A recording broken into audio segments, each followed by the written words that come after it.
Incoming subspace signal.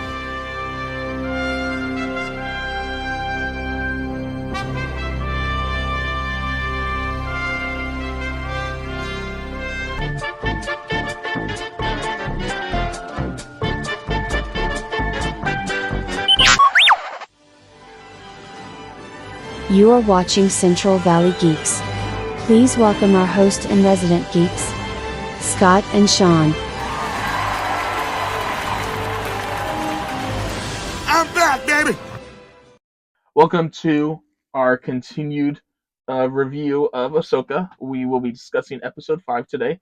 We are the Central Valley Geeks. My name is Scott. This is Shawn.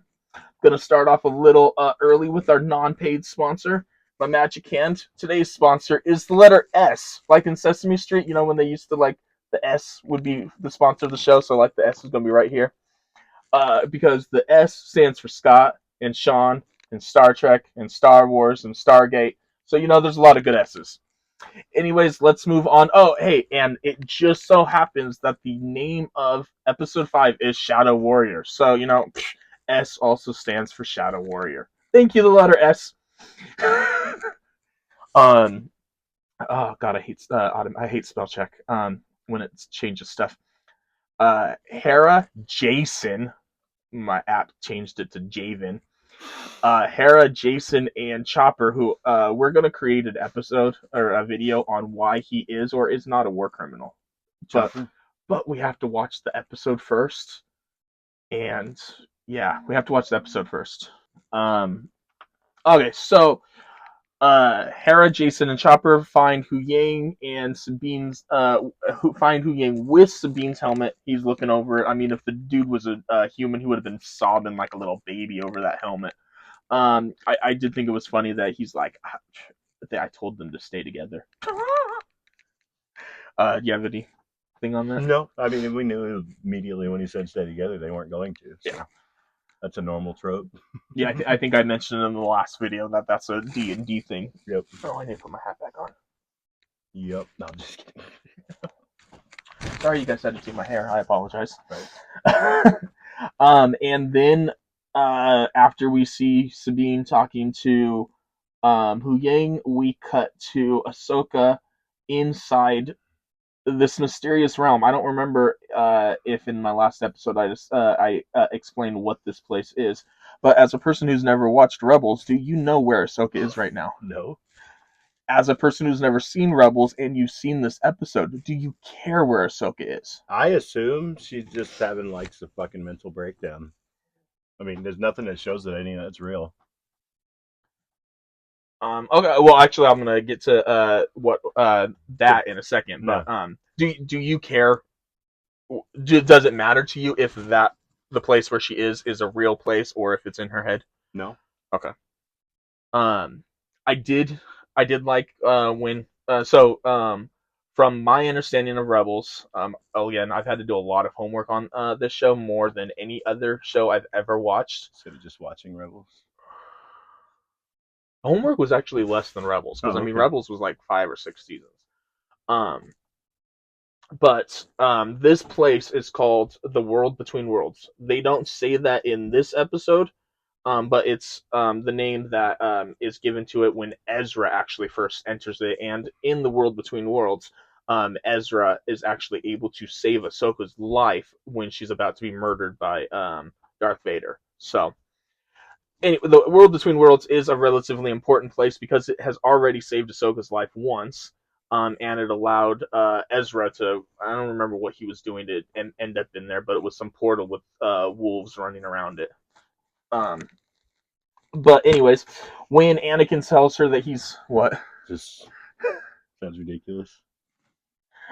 I mean, it was part of a kid's cartoon, and Dave Filoni has said that he doesn't want to use it as their MacGuffin to be able to basically say, okay, well, we're going to enter the World Between Worlds in Galaxy A and then leave it in Galaxy B. Although I still do think that might happen, but we'll wait till we get to episode 8 to review that.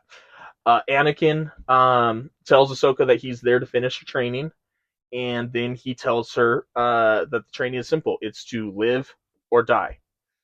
And right now you're going to see a nice little clip of Elnor saying, "Choose to live, my friend," because for some reason my mind went to Picard season 1, Elnor, with this cool sword telling people to choose to live. I don't know. I like Elnor. Did you get anything from that small scene? No, it was an alright episode. I mean, Just an all right episode. it was an This is alright the episode. Yeah. This is the episode that was directed by Dave Filoni and was in the movie theaters. Oh, okay. Uh, Yeah. I didn't know they put it in the movie theaters. That's kind of weird. They did the one episode in the movie theaters because Dave Filoni is probably egotistical, but I mean, he's at least producing good work, so exactly. he's possibly egotistical and deserves it. He's doing the best he can with what he was given. And then some. I mean, he was the one who was told by George Lucas, "Hey, bring Darth Maul back to life." That's what I mean. He's doing the best he can with what he was given. At least they haven't said bring Jar Jar Binks back to life as Darth Jar Jar yet. That's going to be in the next trilogy of movies. I hope so, man. The return of Jar Jar. Okay, so a new Jar Jar, the return of Jar Jar, and the Jar Jar Strikes Back. The Jar Jar Strikes Back. You heard it here first, ladies and gentlemen. The Jar Jar Strikes Back.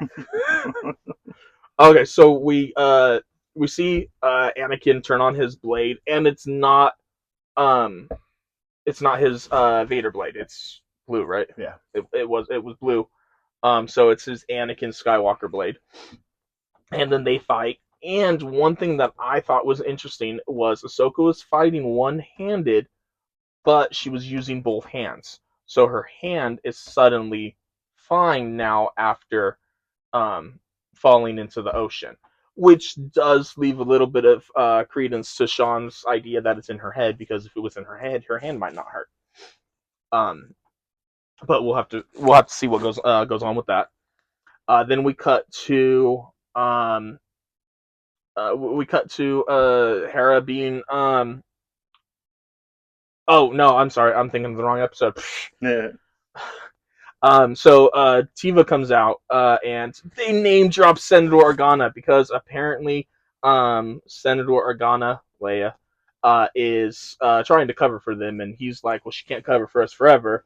And then Jason can hear stuff happening in the ocean, and he brings Hera over. He's like, come on over here, Mom, you got to hear this. And they're both listening, and they both hear lightsaber battle. That, to me, shows that it's in her head. And that's actually literally.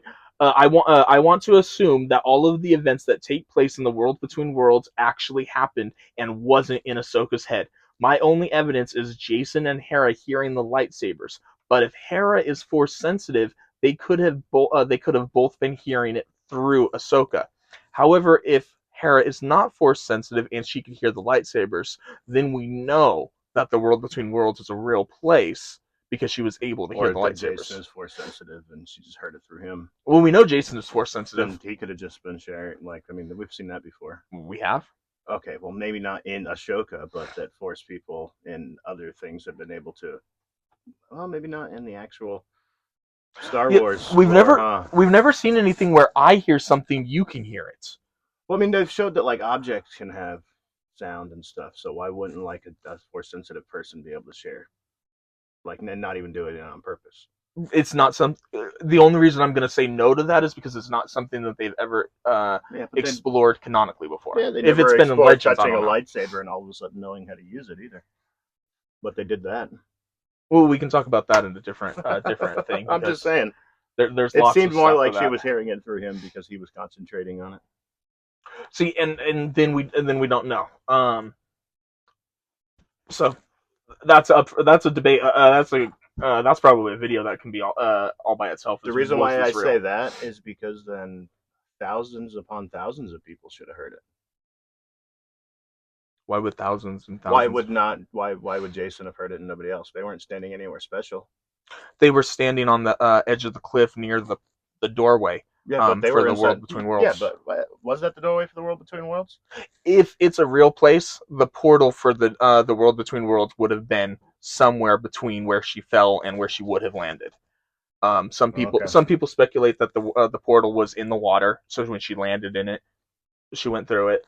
Some people say that Anakin may have put She the was portal just there. knocked out and laying on the goddamn down, or on like floating in the water. It wasn't anything. Like it was in her head. I don't know. I don't. People are speculating too much. She just happened to fall into one place, one in a quintillionth. No, I don't even know what the right. that's what I was getting ready to say. There's also a theory online that Anakin put the portal there for her to fall through, so that he could finish her training. He could have done that at any time, then, and anywhere, at any point. Yeah, but in order to So no. In that order doesn't make any in sense. order to finish her training, she had to be receptive to it. Remember at the end of? Did you watch Kenobi? No, I couldn't Oh, stand damn. it. It was boring. Oh, I loved Kenobi. I don't know. It wasn't as Andor was still the best. Andor was Andor's great. Maybe that was my Uh, problem, is I went from Andor to that. But I don't know. It was boring. I kind of. Well, at the end of Kenobi, spoiler alert if you haven't seen Kenobi, I'm assuming At you this have. point, it's too late. No, I'm telling them. No, I Spoiler know. alert. That's what I'm saying. It's a spoiler. It's on you. Yeah, it's going to be a spoiler. This is on you. Yeah. At the end of Kenobi, after Kenobi, basically, at the beginning of Kenobi, he has completely disconnected himself from the Force. He no longer follows any of the Jedi path, anything. And then Senator Organa contacts him because Leia's been kidnapped. So he goes to save Leia, and through that process, he begins to become a Jedi again. By the end of the show, him and Vader actually get into a nice fight. Oh my god, it's a fantastic fight. And that's where Darth Vader, with his helmet cracked open, he tells Kenobi, "You didn't kill Anakin. I killed Anakin."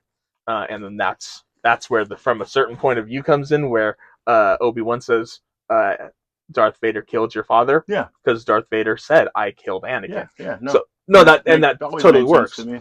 But at the very, very end of it, Qui-Gon Jinn appears to Obi-Wan as a Force ghost, but Obi-Wan had to be ready to.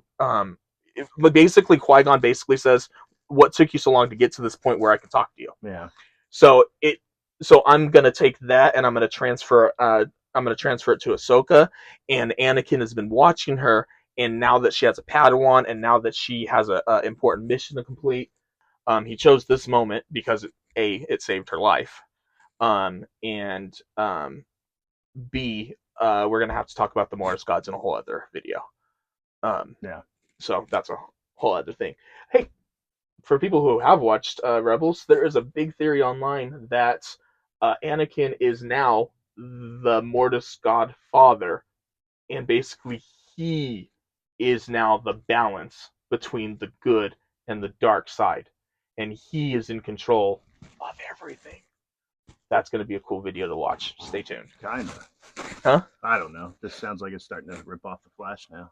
He is the Speed Force because he made the Speed Force and became the Speed Force.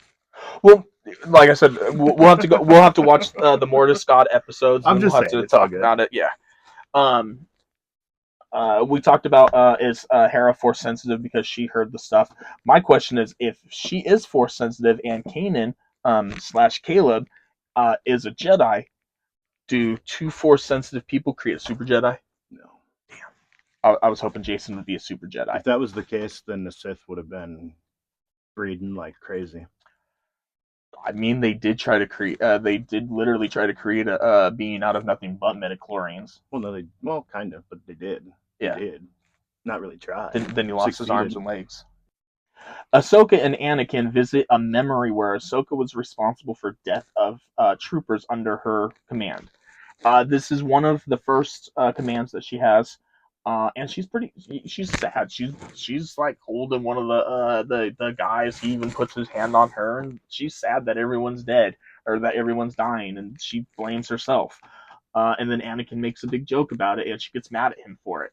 But we learn from this thing that the reason Anakin and Ahsoka got through the Clone Wars like they did was because they were able to make jokes and still have fun in a situation like this, where you really wouldn't think that you should be like that. But Anakin's like, "What else do you want me to do? Sit here and cry? No, we gotta do the best that we can." And that's probably the best piece of advice I've ever heard from Anakin. Except that's what put him part of Philly on the path of the dark side, and is what's making Ahsoka think she's exactly like him and is going to do the same thing.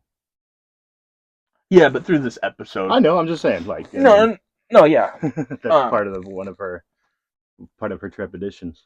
And that's another reason why he had to wait until this moment, because this is the moment that she would be receptive um, to uh, to being okay with possibly embracing some dark side.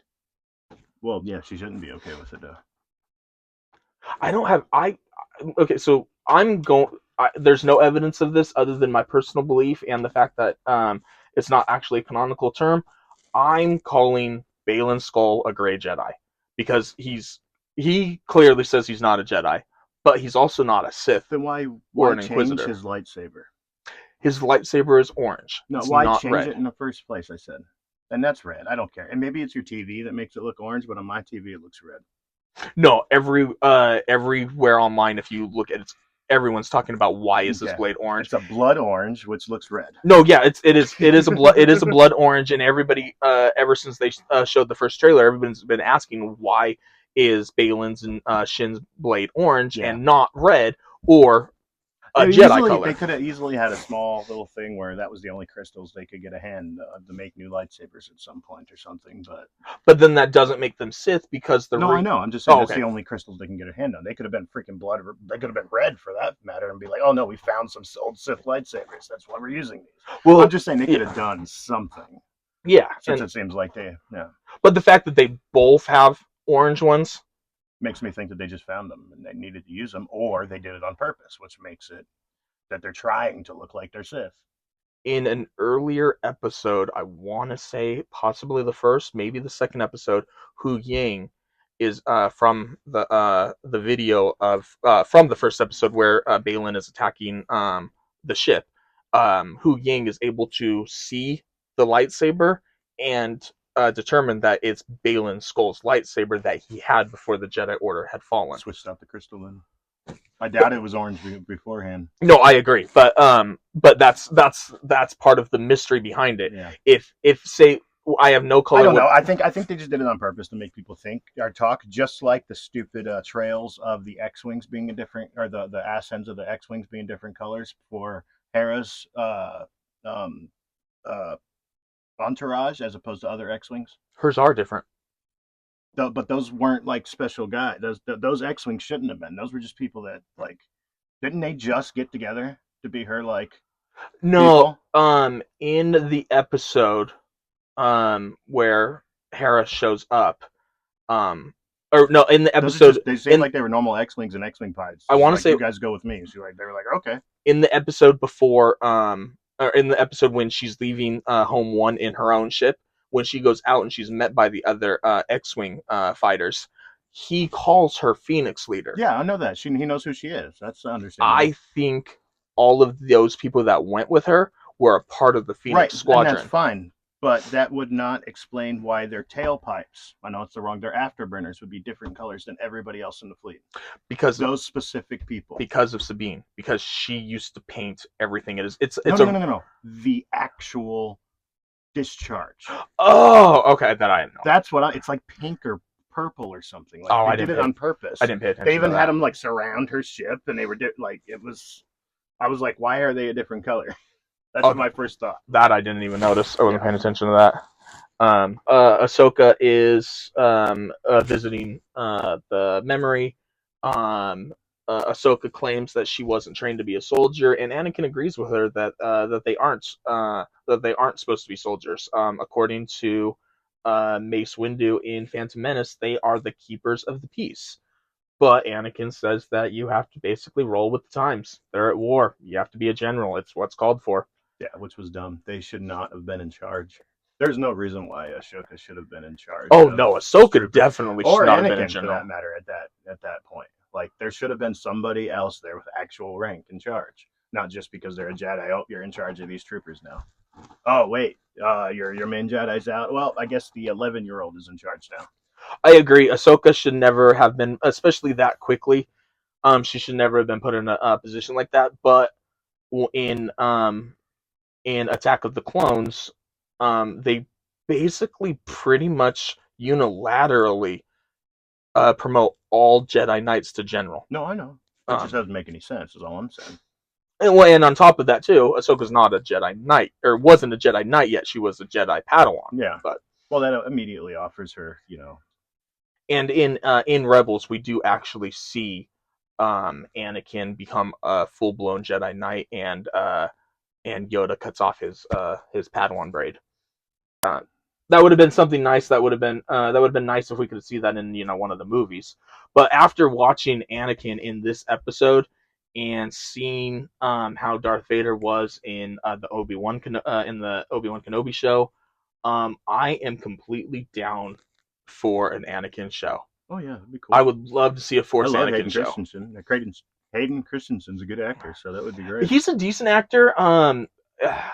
He gets a lot of hate for Attack of the Clones and Revenge of the Sith, but I've never blamed the actors for it because not in any way, yeah. Because everyone on the Star Wars movies were like, yeah, George Lucas, specifically the prequel, they're like, yeah, George Lucas pretty much only cared about the special effects, and he didn't give any direction on actually directing. So it was a little bit of an issue for people. So they did the best they can, and they did the best that they could. Look at the script for Attack of the Clones. Sand is coarse. Oh my god. Right? Oh my god. What? And then they talk about it for what, 8 minutes? It feels like it. It feels like an eternity. It really does. But anyway, I'm totally up for an Anakin ghost show. That would be cool.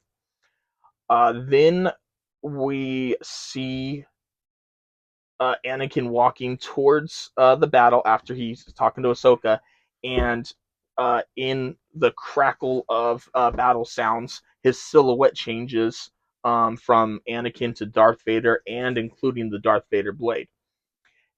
Let's assume at this point this is real, that this is all going on in her head, that it's not. This is real and it's not going on in her head. Did Anakin control when he looks like Darth Vader, or is that Ahsoka imprinting the fear on her? The Force. It's the Force doing it. The Force guiding her and showing her. The whole thing is just the Force. Like, that might not even really be Anakin. That's what I'm saying. No. I'm saying assume. I'm assuming it's the Force guiding her 100%. Like, it has nothing to do with her or Anakin. No, with what I just said. Yeah. Assume that it is Anakin. So, yeah, but not controlling it. I still would say it's the Force, even though is Anakin's Force ghost. Like that's pulling her into that realm, and then they went and they're doing this. So you're going the third option. It's not Ahsoka's fear that sees Darth Vader, and it's not Anakin that's controlling. It's the Force. The Force doing what it wants. Showing, like, showing how Ahsoka what she needs to see. Yeah. And then after that, a quick thing, we flash back to Hera and Hu Yang. I'm pretty sure it was Hera, and Hu Yang says something about Anakin. Doesn't say Anakin by name, but he says Ahsoka's master. And then Hera says something like, she never talks about him. What was he like? And he thinks for a second and then replies, intense. I like that answer, but that answer is also vague enough so that we don't know if Hu Yang knows that Anakin is Darth Vader. Because at this point in history, not everyone knows. It's not public. In a book that in a chronological book that comes out, I want to say technically in a few years. Canonically, it's been out for years. But there's a book that they out Senator Organa in that she's Darth Vader's daughter, and then that kind of snowballs from there. So eventually, everyone does find out that Anakin Skywalker and Darth Vader are the same person. But at the beginning, it wasn't known. It wasn't public knowledge. Public knowledge. Yeah, so I don't know if Hu Yang knows. I assume he does, because I mean, if you're hanging out with Ahsoka for that long, and you also helped train Anakin, I'm assuming Hu Yang helped Anakin build his first lightsaber. That you would have kind of had that. I don't assume that at all. Remember, Anakin wasn't actually supposed to train with them. He wasn't even allowed to be a Padawan until the end, like close to the. Remember, he wasn't trained as a real Padawan at the beginning, so I don't know if he ever actually went to the to there and learned like a normal Padawan. He was out with Obi-Wan the whole time, not at the Jedi I don't. Academy. Yeah, I don't know. So I assume Obi-Wan taught him in the field exactly how Qui-Gon Jinn was going to. Remember? Well, we don't. We know that they were going. That they were the princes, but we don't know that they never spent any time at the academy. The way they made Anakin like feel like he was going to be ostracized and not allowed to be there, like with when he was standing there at the council, and then they just kind of like push him off to the side. I don't think he was there. I think they were out doing their own thing. Yeah, but then 10 years later, when we get Attack of the Clones, you don't feel that way. Yeah, you do. No, in Revenge of the Sith, you do, because they won't make him council member, or they won't make him. You get the impression master. that they've been out doing things though. Yeah, like, that they haven't been there. That they've just been. I don't know. I will. That's some homework. Executive producer, can you write that down for us? Look up how Anakin got his lightsaber. It'd be cool if what's his name? Hu Yang. Hu Yang. Hu Yang is the one who taught him, but I think it was Obi-Wan. Hu Yang says that he basically taught everyone until the Jedi Purge, until the Temple fell. So that's why I assume that he taught him. Anakin was too old to be a youngling, though. That was the whole point. So he wouldn't have been in those classes. That was the whole point. He was never a youngling. I gotta look it up. I'm gonna have to look that up. We're gonna have to do a video on that. Yeah, no Stay worries. tuned for that. Anyways, we're gonna move on. Ahsoka, we're back to the World Between Worlds / Ahsoka's memory. We are at the Siege of Mandalore, and I want to say real quick, the first couple times I watched this episode, I think I've seen this episode like 4 or 5 times now. The first couple times I saw this episode, I did not realize it was the same actress playing the youngest version of Ahsoka and the teen version of Ahsoka. I was really impressed with the makeup and her acting skills, because I thought they were 2 different actresses. The makeup made her look much older. The costume, outfit, whatever. And the way they did the cinematography made it look like she was smaller and everything. They did a good job. They did a really good job. I went to IMDb like who's this girl? I know one of the girls is Gamora from Infinity War and Endgame, but who's this other girl? Well, it literally took me like a week or 2 to figure out that it was the same person. So in my opinion, that's a really good way to do it, because it just made it simpler. But they are at the Siege of Mandalore. This Anakin's ghost, whatever we want to call him at this point, comes up to her, and he acknowledges that he is not familiar with this battle. So that, to me, tells again that it's not in her head, because if it was in her head, my assumption would be that Ahsoka knows that Anakin wasn't there, so there's no reason to tell Anakin you weren't here. Was she there though? She was at the Siege of Mandalore. But for the whole battle, did she know exactly what happened, or was she at a small point fighting the whole time? No, she was. This happened just before Order 66. Like, actually, one thing that Ahsoka doesn't say, and I have it in my notes, what she doesn't tell him is that during this battle, he was back at the temple killing younglings, because this was right as Order 66 was being issued. And no, she was given she was given like the 300th and something division, and they went to attack Mandalore, and even the clone troopers under her guidance. Yeah. They painted their helmets orange with the white with the stuff, so they made it look like Ahsoka. So she was pretty important to them. And this was after she was accused of and then exonerated of bombing the Jedi Temple. And if you don't know anything about that, we will have to talk about that at a different time. Huh? I vaguely remember it. And one question that I have, Anakin tells Ahsoka that she will inherit all of her master's knowledge, just as he inherited all of his master's knowledge and his master's knowledge. So obviously, right off the bat, Obi-Wan has Qui-Gon's knowledge. Anakin has... Well, he's talking about the rule of 2. He's not talking about the rule of 2. He is. We're not talking about Sith. He is 100% talking about the rule of 2. That's not how Jedi work. See, and that was going to be my other thing. because they're saying this. There's no rule of two, and he's making her good, not bad. So I want to assume that Which good. master is he talking about then? That's my question. Let's say he's I'm actually going to say let's say he's talking about both, and that Ahsoka is going to inherit all of the Sith knowledge because Palpatine got it from Darth Plagueis, Plagueis got it from whoever got it from, and so on and so on and so on. If all of them get the knowledge that their masters had, and then they pass it down to their apprentice, and then the same thing happened with Qui-Gon Jinn, Obi-Wan. We already know that doesn't actually happen though, from watching the movies and just in like being in the universe. So I don't know why he said that. I think it's just more of a I'm going to pass the knowledge on to you type saying.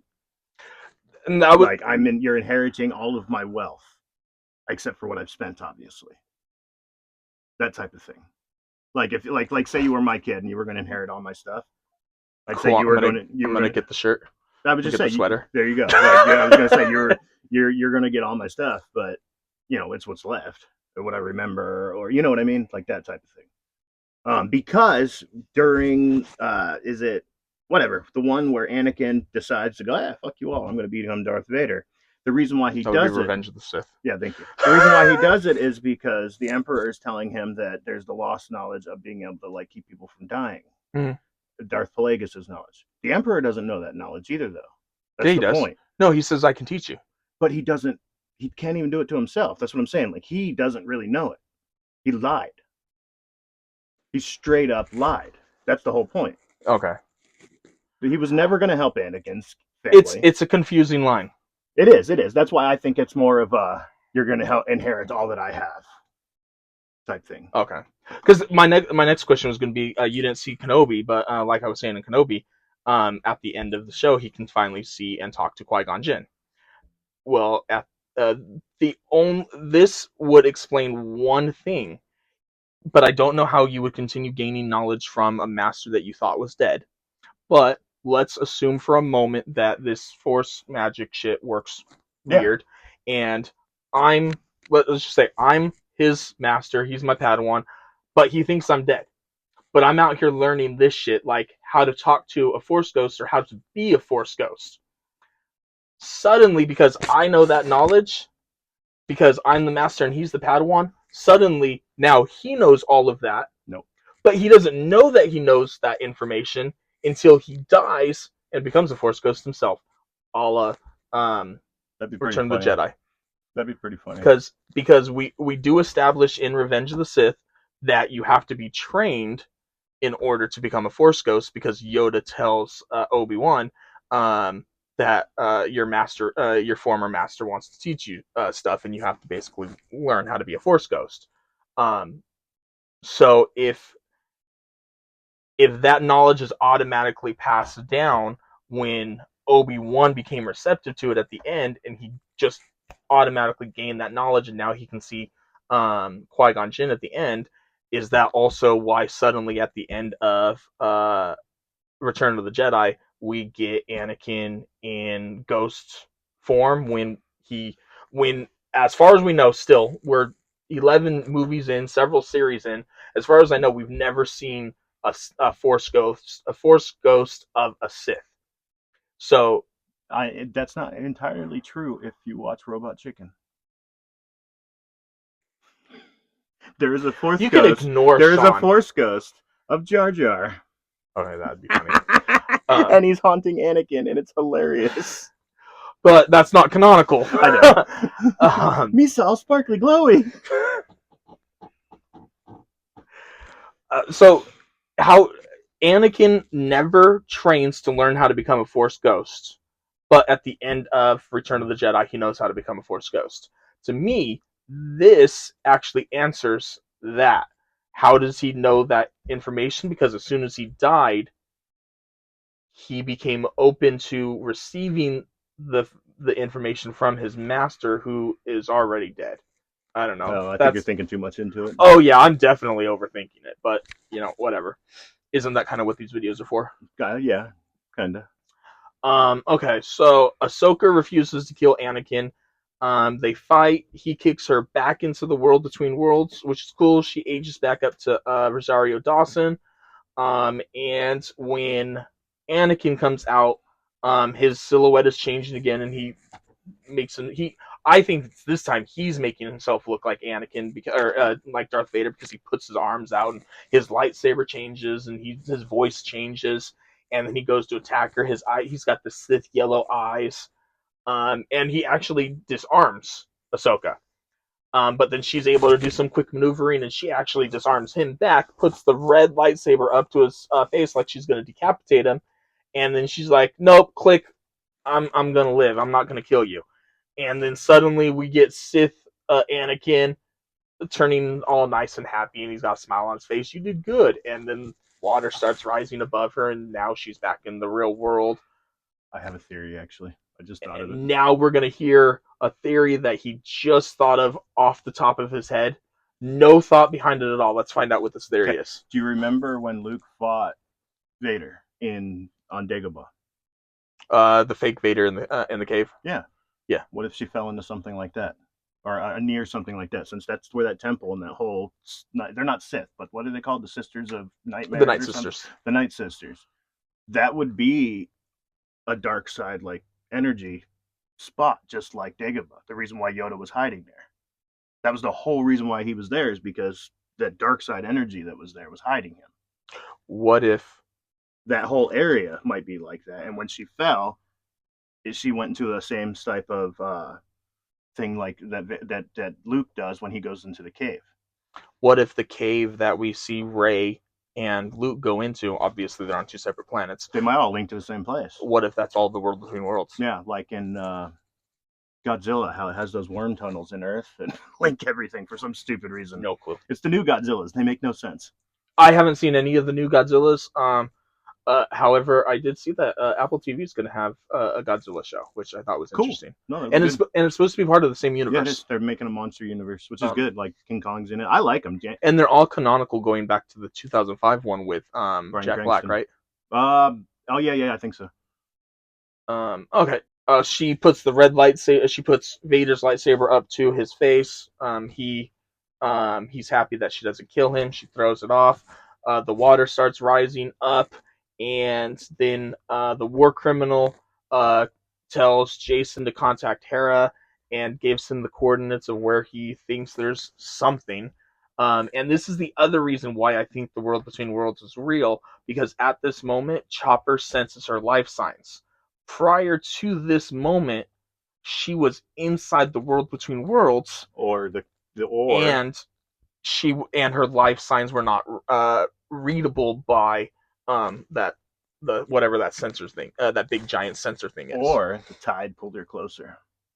No, because we do learn that she's basically also out in the middle of the ocean, because she's nowhere near. That's what I'm saying. She still could have came close enough for the signal to be, or came up from the depths far enough, close enough, But she's also way out from the coastline. Yeah. So we don't know how far a signal goes out, but it definitely isn't going to go down in the water very far to be able to read her life signs, especially because there's like billions of life signs in the ocean. You don't know that. We didn't see any other animals in that ocean. We didn't. That ocean could be completely devoid of life. Well, then that would still fit my theory of him not reading her until she came closer to the surface.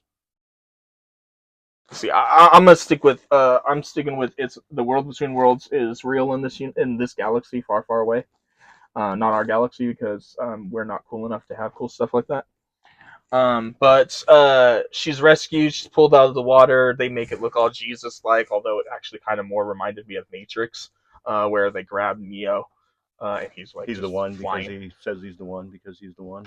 Basically, how Anakin is the one. Yeah. Well, Anakin's the one because he was created by midichlorians, which is possibly the dumbest thing that George Lucas has ever created. It wasn't technically created by midichlorians. That's not what happened. He created... The Emperor used midichlorians and the Force to manipulate his mom into being pregnant with the Force. Straight up. He did that.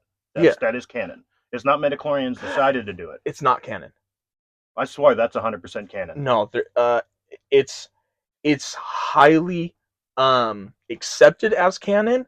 However, everything that we've seen where it's where Palpatine does that to Shmi. It's a memory of Anakin that he's having, and since it's a memory that he's having before he was born, it's unreliable.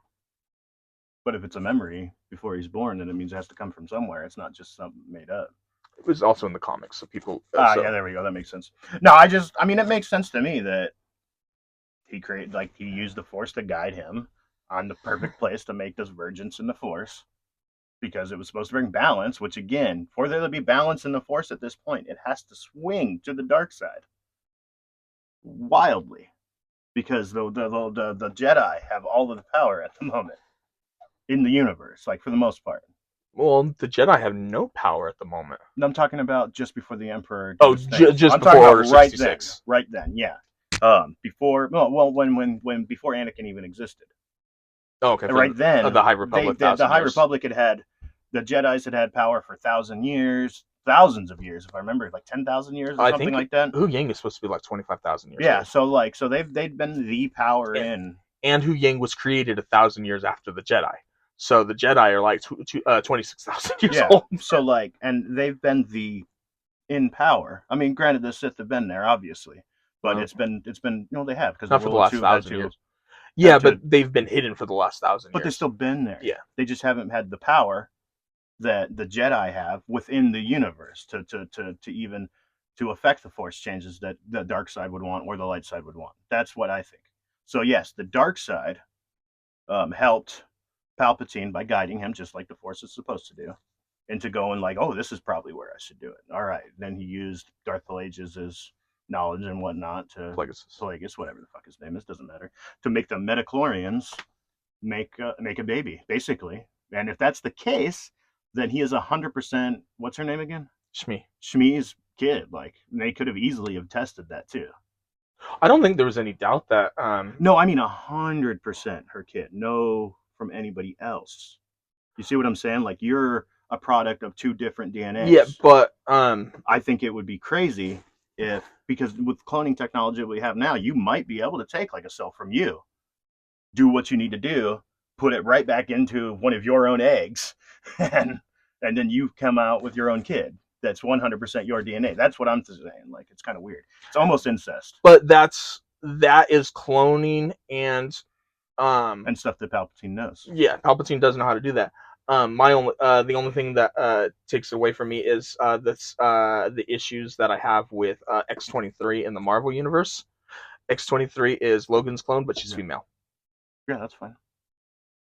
Then they're not a clone. Yeah, they don't have the same DNA. You can have the same. You do understand that, like, twins that come out at the same time that are twins, that male or female, they still have the same DNA, right? Oh, they do especially not. If they're they. I thought that's where the whole Chimera thing comes in. No, or Chimera.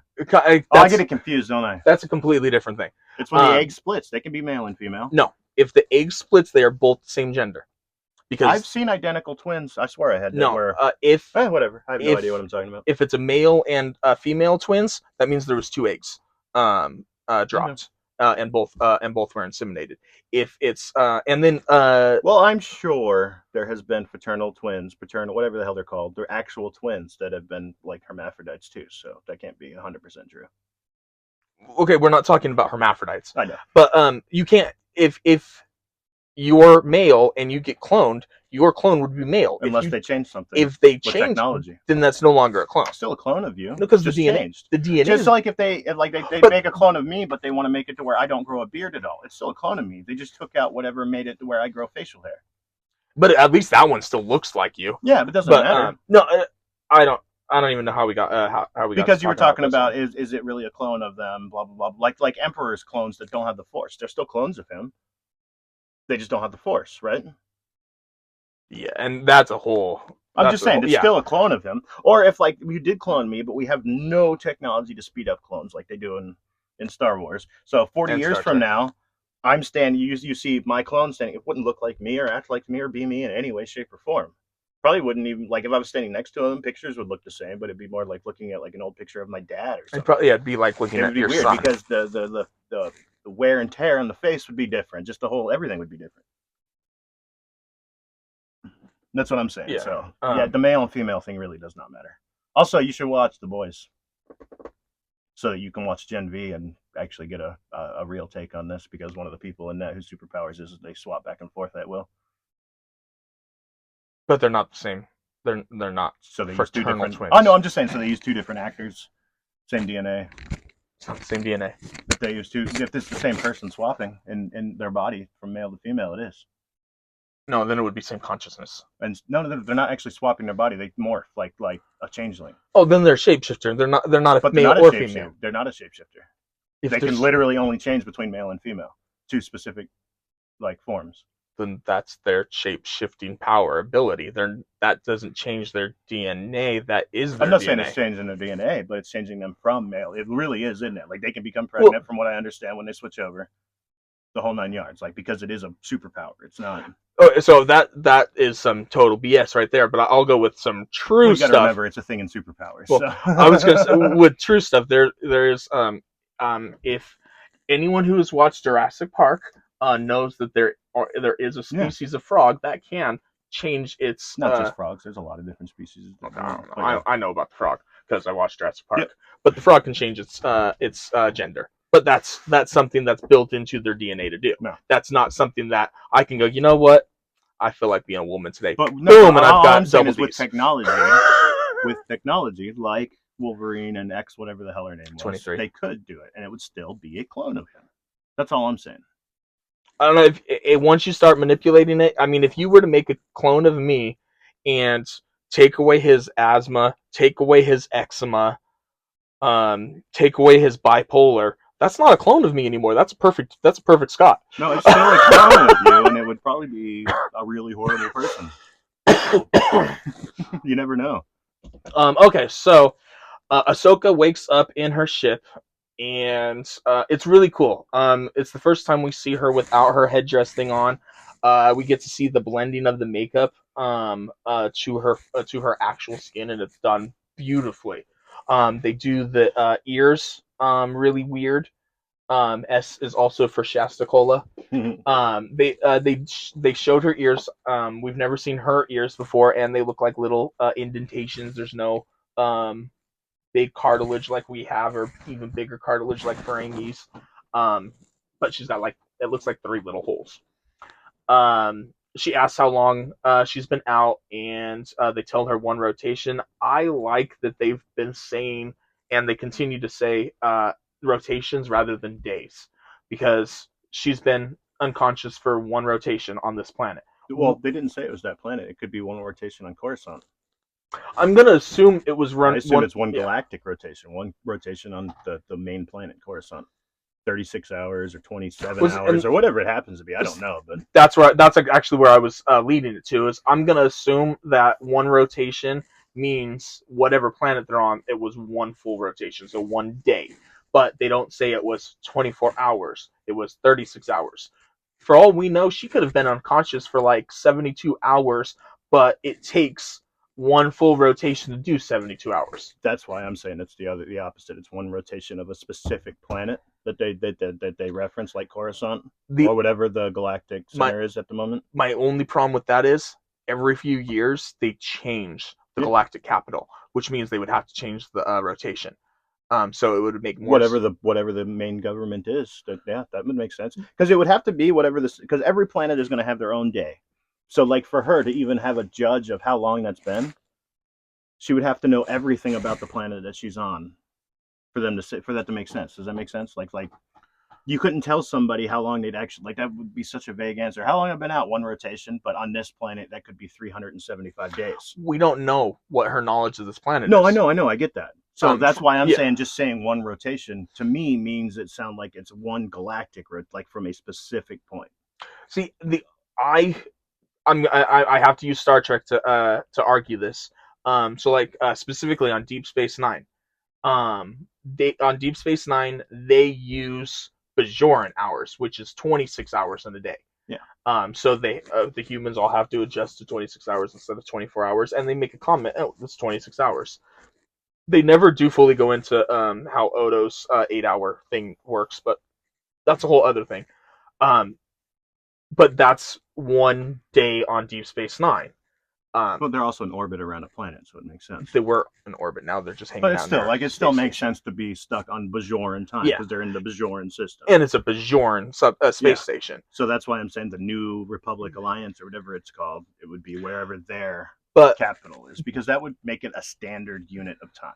But going back to the Star Trek reference, if you take out the Stardate reference, because that's the galactic, that's Star Trek's version of a galactic calendar. Yeah.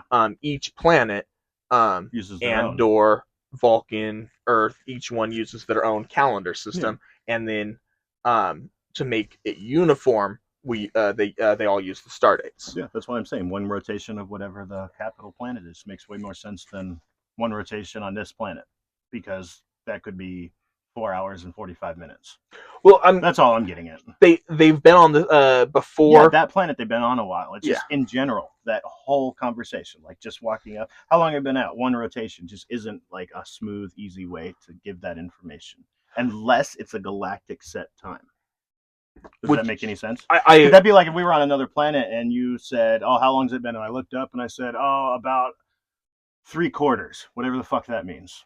We've never been here before. That could have been 45 hours. Like, it doesn't make any sense. That's all I'm saying. It's got to be like one specific unit of measurement that they're using for that rotation. That's all. Since we don't know, I'm gonna assume it's based on each individual planet that they're on. There you go. Because in other episodes, we hear that they use the term one rotation, especially when they're on the planet of Peridia, which we'll talk about in episode 6. We're almost done with episode 5. Let's blow through this real quick. Ahsoka goes out to the broken map. She does her Force Echo thing with it. I'm just getting hot. You don't have to watch me undress. I thought you got some money. I thought you wanted. I thought you wanted to show off your shirt or something. No. It is a Boba Fett shirt. It is. You got me so hot now I can't even think. Yep. She goes out and she touches the map because apparently a Force Echo thing is a thing. I'm still not buying that, but whatever. She senses that she hears the conversation between Balin and Sabine, and she knows that Sabine gave Balin the map willingly. Then Captain Teva comes out and tells them that the fleet is on their way, but Ahsoka has a plan. Hera tells Teva basically that you got to go buy us some more time. And Teva goes up to the big ships. I don't know what their class is, but the fleet. And he kind of argues with them a bit. He's like, "Oh, General Syndulla's got to finish her mission." The lady's like, "She has no mission. What's her mission?" You can't proceed any further until she finishes her mission. And then the commander, captain, or whoever she is, she's like, "If you don't tell me what the mission is, I'm gonna have you court-martialed." Blah blah blah. And he's like, "Okay, but you're not gonna believe me." And then we cut to Ahsoka doing her thing where she's trying to talk to the space whale. She gets out right in front of it. The whale's got this giant fucking eye, and I love that it tries to turn its eye so that it can see the tiny little human on top of the ship. Or I'm sorry, the tiny little Twi'lek on top of the ship. Humanoid. Yeah, humanoid, whatever. And they're able to communicate. The whale opens its mouth, and now we're in the Bible because they're flying into the whale's mouth. I thought suddenly that Hu Yang became Southern at this moment. My wife disagrees because at the end of the sentence he doesn't say y'all. But when Ahsoka tells him to fly into the mouth, he says, "Okay, but you best get back in here." To me, that just feels so Southern, but David Tennant is so British. Yeah. Well, whoever wrote the line may have. Whoever wrote the line may have been Southern. I just felt like it was a very Southern line. Yeah. But my wife's like, "No, because they didn't say y'all." Really? Just because they didn't say y'all, it's not Southern. Anyways, the Purgle take off into space, and they do fly around the fleet. The fleet gets scared. I don't know why they get scared. But they jump off to hyperspace right after Hera and Ahsoka have their goodbyes. I promise I'm gonna bring Ezra back. Blah blah blah. Even though she doesn't know for sure, she tells Hu Yang, "I don't know if we're going to the right place." The Purgle and space whales fly around the fleet and take off into the unknown areas. another galaxy, With squid farts. apparently with squid farts. That's how it looks like they go. I mean, their tentacles come out and then they go and they go into fucking hyperspace. Kind of like the lost bird from Bob's Burgers, the fart cloud. Okay, well, that was all of episode 5 for Ahsoka. I liked the episode. I thought it was great. I loved seeing Anakin back. Yeah. I like seeing Hayden Christensen come back as Anakin because I do think him and Ahmad Best got the short ends of the stick when it came to the prequels. Everyone hated on them. They blamed them for the writing when it wasn't their fault. They were doing the best that they could with literal garbage. And the only reason the prequels were as good as they were because the actors had such passion behind what they were doing that we bought into the fact that even though it sucks, we still want to know what's going on. Yeah. Then Dave Filoni came along and made Attack of the Clones and Revenge of the Sith better by adding context in between. That context gave us Ahsoka, and now I am done speaking. Yeah. Shawn, do you have anything to say about this episode? No, I mean I already said so. Yeah, I know. That's pretty much it. Okay, cool. Whales. Yeah, space whales are cool. I'm not gonna lie, with space whales are awesome. They are awesome. I like the space whales in Star Trek too, so whatever. Cool.